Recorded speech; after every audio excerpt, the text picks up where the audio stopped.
Today I want to talk to you about law number 5 of teamwork. This is called the law of the chain. And the law of the chain says the strength of the team is impacted by its weakest link. Now, of all the laws I'm going to teach, of the 17, this law is the most difficult for people to accept. This is going to drain you a little bit emotionally, okay? And I'm just setting you up for this because when you begin to talk about looking at your team, evaluating your team, and then you begin to kind of hone in on who is the weakest link. Kind of reminds you of a TV show, doesn't it, huh? I thought about for this law having that lady come, you know what I mean? And I thought, no, she is disgusting. There's not a leadership bone in her body. She has the gift of separation. And so we won't bring her here. But when you talk about the weakest link, this is a tough law emotionally to accept. And I want to say this. This is a tough law for me to handle. And let me tell you why.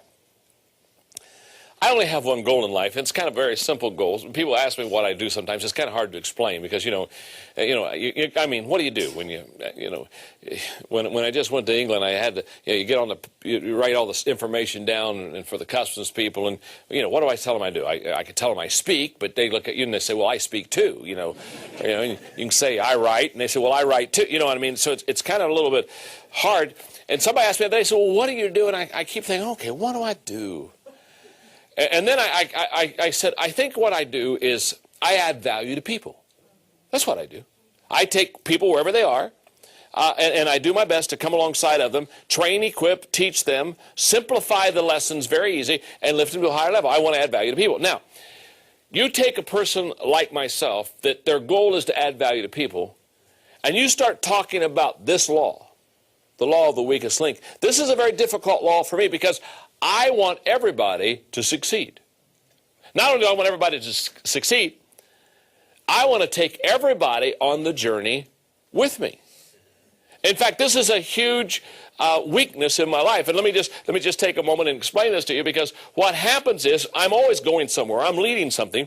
So my tendency is when I'm leading something is I want to gather everybody around me. You follow me? And so I want to take it. What's your name? Maggie. Okay, I want to say, okay, Maggie, I want you to get on the team. And I met Gene earlier. Gene, I want you to get on the team. Okay, so my tendency is to get them all on the boat. You follow me? Get them all on the train, and then I take off with them. Now, every once in a while, you have to stop the train for a little rest break or whatever. Now what happens is when I stop on my journey, sometimes Maggie or Gene, they get off. You follow what I'm saying? And they get off, and and they decide to have a picnic there, and finally I say, well, it's time to get on the train, and they don't want to get on the train. Now, here's where my weakness is. Way too much in my life, I try to convince Gene and Maggie to get back on the train. Now, why? Because I want everybody to take the journey with me. I happen to think that where I'm going is a wonderful place. And I also happen to think that everybody wants to pay the price to get there. And everybody wants to take the trip. And my wife, Margaret, has been huge in this area. She's really, this has been a lifelong challenge for me. Because she says, John, quit trying to put everybody on the train. Quit trying to take everybody on the journey with you. And I think, but Margaret, if they had any idea where we were going and what we were accomplishing and what we were doing, they'd want to get on the train. And she says, no, John, not everybody wants to take the trip. Now, the law of the weakest link basically says on any team, there's somebody that probably doesn't want to take the trip. I can still remember when this law vividly hit me. It would be back in the late 1970s, and I was getting ready to make a job transition. And I had a marvelous assistant that just was very helpful to me. And so when I was going to move geographically to another state, because the two of us had such a great relationship, I said, I called her by name. I said, Dee, you're going to want to come with me. And she said, yeah, I think we do. And so her and her husband went to the city, looked for houses. And basically, I felt probably were going to come with me. And I'll never forget calling from the Chicago O'Hare Airport back to Ohio, where at that time we lived, getting ready to move to Indiana, calling Dee and telling her I just had been to the place where we were going. And I was all excited. I was telling her, and she was very quiet. And all of a sudden, I thought, there's something wrong. And I never will forget that she, on the other end, said, John, she said, we've decided we're not going to take that journey. And I remember how crushed I was. I thought, oh my goodness, I want to take her on this trip. I want him to kind of go to the top with me. Now, let me say three things about the journey. Number one, not everyone will take the journey with you. That's just a fact. In fact, in the little blank beside that, put the word choice. People choose different trips. Number two, not everyone should take the journey with you. And beside that, put ability. Some people have abilities that really, or giftedness that really just doesn't allow them to take that trip. Thirdly, not everyone can take the trip with you. And put potential there. Now, what I want you to know about the journey, what I want you to know about this law of the chain is that as you take the team, as you go for the top, as you go for the gold, when you take the team on this trip, I promise you there will be a person that will lag behind. And I want to give you some characteristics of, for a lack of a better word, this weaker team member. Now, let me just say something before I talk about characteristics of a weaker team member, because this kind of bothers me a little bit. I'm not talking about the fact that the person is wrong. And in another area, they may be very strong. But what I'm saying is, on your team, you're going to have maybe more than one weak link. You're going to have a couple people that are just not probably carrying their weight. Does that make sense? Let me give you characteristics of this person that is what I call the weak link in the chain. This person is unable to keep pace with the other team members. In other words, they just have a hard time keeping up. In fact, when I was working this law, several months ago before the book was out and before the training of the kid, I almost called this law the law of the turtle. Because they were just, I wanted to talk about a person who couldn't keep pace with the rest of them, but then I thought, the weak link is a much better description of what I'm trying to describe. But they're unable to keep pace with the other team members. Secondly, they're unable to grow in their area of responsibility. In other words, when you place them in their area of responsibility, there's probably not much growth potential there. Number three, they're unable to see the big picture. Most of the time, a weak link team member doesn't see the big picture and constantly loses perspective. Number four, they're unable to fulfill the expectations given to them. There's a certain amount of expectations placed perhaps in that job or responsibility they have. They come up short. Now, notice the first four, we talk about unable. We talk about ability. The last two talk, I think, much more about attitude. They're unwilling to work on their personal weaknesses. In other words, they're unwilling to shore up the areas where they're perhaps not strong. And finally, they're unwilling to work with the other team members, which is almost always the ultimate issue of having to remove a weak link when somehow they don't gel with the rest of the team. Now, I'm going to come back and talk a little bit more about the weak link and what to do with that situation a little bit later in this law. But I have to find a way to graphically, for you and for the people that we're training in the teamwork laws, I have to graphically find a way to show you how the weak link hurts the team. And the best way to do it is in your notebook, where I illustrate the law of the change by numbers. And this is very simple. It's right in front of you. Let me just walk you through it. Okay, here you've got a team that you've brought together.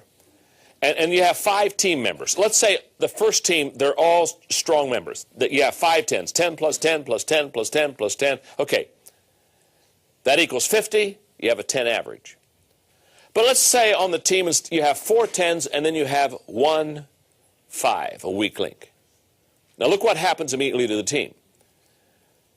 10 plus 10 plus 10 plus 10 plus 5 equal 45, which is a 9 average. Now what's happened is you've reduced the team's effectiveness by 10%. In other words, the weak link has begun to drag the team. Instead of that person being the wind beneath your wings, they become the anchor on your boat. But let's talk about a team the way team really works. Because if you've really got a team and it's full of synergy and you put it together and it's doing well, what happens is then a team multiplies, not adds. So let's multiply these team members for a moment. Let's say you have a great team. 10 times 10 times 10 times 10 times 10 equals 100,000. But let's say you've got synergy on this team, but you have one weak link. Now watch what happens. 10 times 10 times 10 times 10 times 5 equal 50,000. The weak link has reduced the team 50%. This is huge. Now, let me tell you what we do with the weak link, because I've done this all the time. I mean, I'm not talking to you from what I've read. I'm talking to you what I've done, okay? What I had a tendency to do is if I had a weak link, instead of removing them off the team, I thought I'll just give them another job. In other words, instead of removing them, I move them around. So let me show you what happens when you take that 5 and move them around. How are we doing, gang? Do you realize that 5 times 10 times 10 times 10 times 10 is the same as 10 times 10 times 10 times 10 times 5? In other words, when it's all done, you still have the same result. Why? Because you have a weak link. And note in your workbook, if they are truly a weak link, no matter where you place them, the result will be negative. And the teamwork thought I want you to have here on the weak link is the team cannot continually cover up its weaknesses. If you've heard me teach much on priorities, one of the things you hear me teach is a principle that I just truly believe in. It's called the Pareto principle, which is sometimes known as the 20-80 principle. And to just reduce this for teaching purposes and illustration purposes, the Pareto principle basically is this, that if you have 10 people in your organization, and you evaluate them and you size them up, that number 1 is truly the best player on the team, and number 2 is the second best player, all the way down to number 10 is the weak link. Okay, with me? Now the Pareto basically says, if you take the top 2 people in your organization, not if you've got 10, but you just take the top 2, the top 2 out of the 10 will give you 80% of everything you need in your organization. In other words, the top 20% will give you the 80% return that you want. That's what we call the 20-80 principle. That's what we call the Pareto principle. I teach it in depth. Sometimes it's a 2-hour lecture. Okay. What I'm teaching you here on the law of the weak link is the 20-80 principle in reverse. Very simply, what happens is, instead of giving the top 20% of the people in your organization 80% of your time and effort, guess what happens? We normally give the bottom 20% of the people on our team 80% of our time, energy, and money. Isn't that true? I mean, watch it. I mean, you're just sitting there and who takes your time? The person that doesn't produce. Who has the questions? And what do? We spend all of our time. And by the way, let me just stop here now. This is huge. The difference between counseling your team and equipping your team is this. When you counsel your team, you work with the weaker members. When you equip your team, you work with the stronger members. If you counsel a team in their weakness, you'll never make your team strong. You've never counseled a team into strength. Because what do? You counsel a person according to their weakness. You equip a team strong. So what we need to do is spend 80% of our time with the top 20%, not 80% of our time with the bottom 20%, but sadly, because of the weak link and because of the attention they need and the time they need and the resources they need and the money they need and the energy they sap up, we spend too much time on the weak links. We spend too much time on the weaker members. Let me illustrate. I don't even think I've ever gone to a horse race, although I've always wanted to go to the Kentucky Derby. I've always wanted to go there. My wife's wanted to go there and wear the hat. Okay, anyway. I don't think I've ever been to a horse race, so I don't know a lot about horse racing, except the one across the line first wins. I know that. But let's say I went to a horse race and I went up to the a place where you can place a bet. And so I go up to the agent and I say, okay, I'd like to place $20. And let me ask you a question, sir. Do you have a horse that's never won a race? The guy says, well, yeah. He said, there's a couple in this race that have never won. I want to place $20 on a horse that's never won. And the guy's looking at me, and he's already thinking, what's wrong with this guy? What's he doing this for? And then I said, well, the reason I want to do this is I want to help their self-image.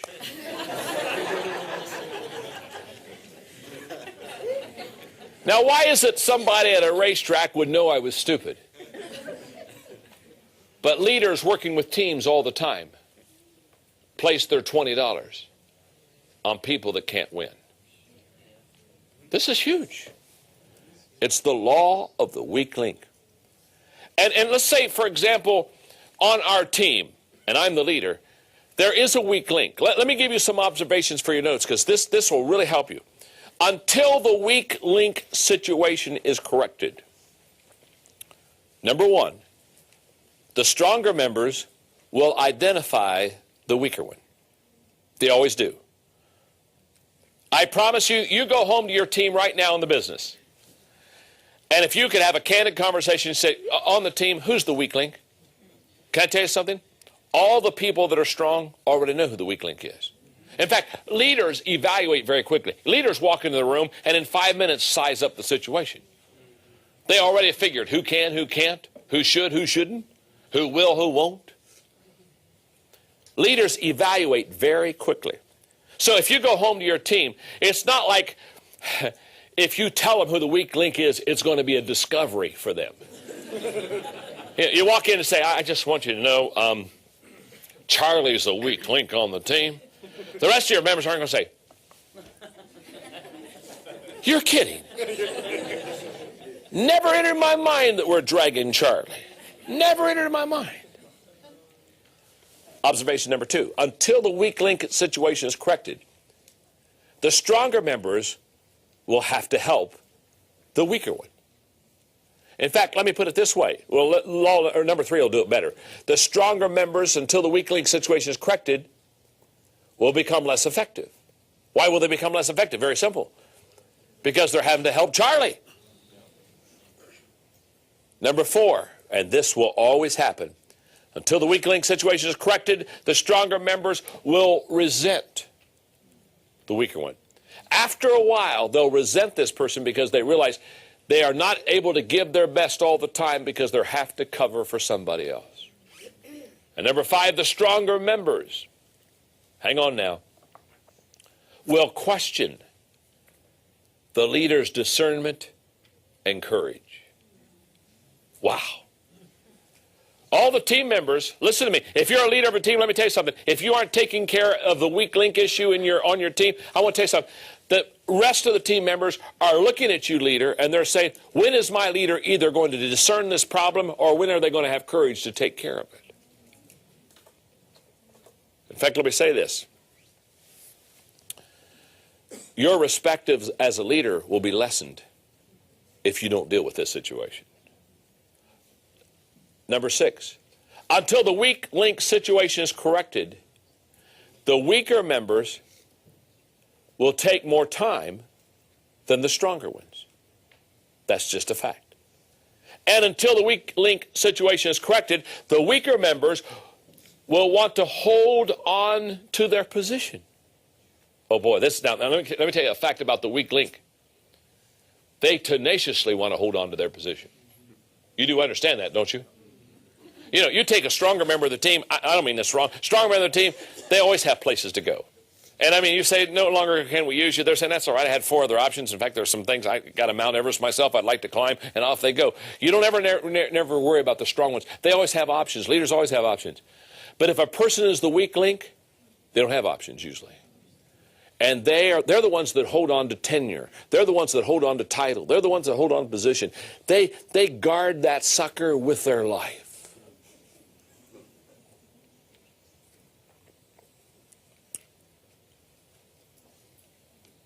One more thought. Until the weak link situation is corrected, number 8, the weaker members will control the relationship. And let me just say one thing about relationships, and we'll wrap this law up, but it's very simple. Here it is. The weaker person always controls the relationship. The stronger one always has to give in, always has to go the second mile, turn the other cheek. Isn't this true? It's true in marriage, it's true in business. The weaker person controls the relationship. So when you have a weak link situation, many times the rest of the team is being controlled by the weaker person. And therefore, they're not effective. And the law of the chain question, a very simple one. Am I helping the team or am I hurting the team?